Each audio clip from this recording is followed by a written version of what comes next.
El Filibusterismo, Kabanata 11, ang mitya.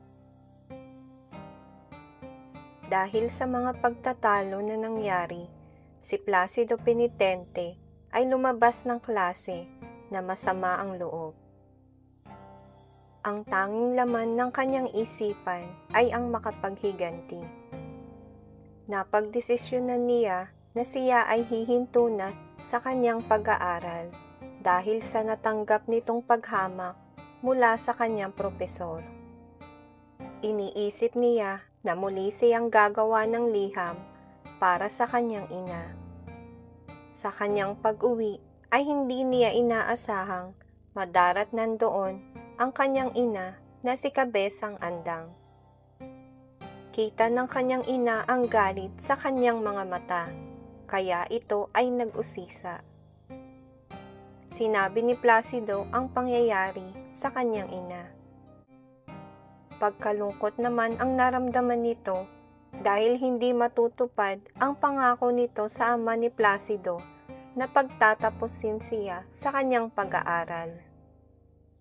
Patuloy sa pangangaral ang kanyang ina, kaya naman napilitan si Placido na umalis ng bahay. Nagpalaboy-laboy siya sa lansangan, ngunit nang makaramdam ng gutom ay umuwi rin ito. Sa kanyang pag-uwi ay naroroon pa rin ang kanyang ina. Muli siyang pinangaralan ng ina, kaya naman muli itong umalis at sa daungan nagtuloy. Nag-antay siya rito ng kaibigang mandaragat, ngunit walang dumating. Kung kaya't nakarating si Placido sa Peria. Doon ay nakita niya ang negosyanteng si Simon. Isinama siya nito sa lugar na di niya akalain na mararating ng mayamang mag-aalahas. 10 oras na ng gabi nang makauwi si Placido mula sa tahanan ni Simon. Naiwan namang nag-iisip ang mag-aalahas na si Simon. Naisip nitong bahagi siya ng kasamaang balak niyang labanan at sugpuin. Nagbalik sa alaala niya ang mukha ni Elias at ng kanyang ama, na kapwa nabawian ng buhay dahil sa paggawa ng mabuti.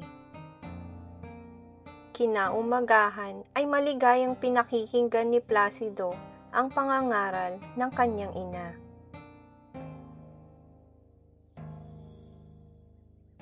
Talasalitaan, pagtatalo, hindi pagkakaintindihan, makapaghiganti, makabawi sa masamang paraan, hihinto, titigil, paghamak, paglait, pag-alipusta, liham, sulat, nag-usisa, nagtanong, nagpalaboy-laboy, nagpagala-gala, lansangan, kalye, kalsada, daanan, daungan, pantalan, perya, karnibal, palaruan, 10 oras, hating gabi.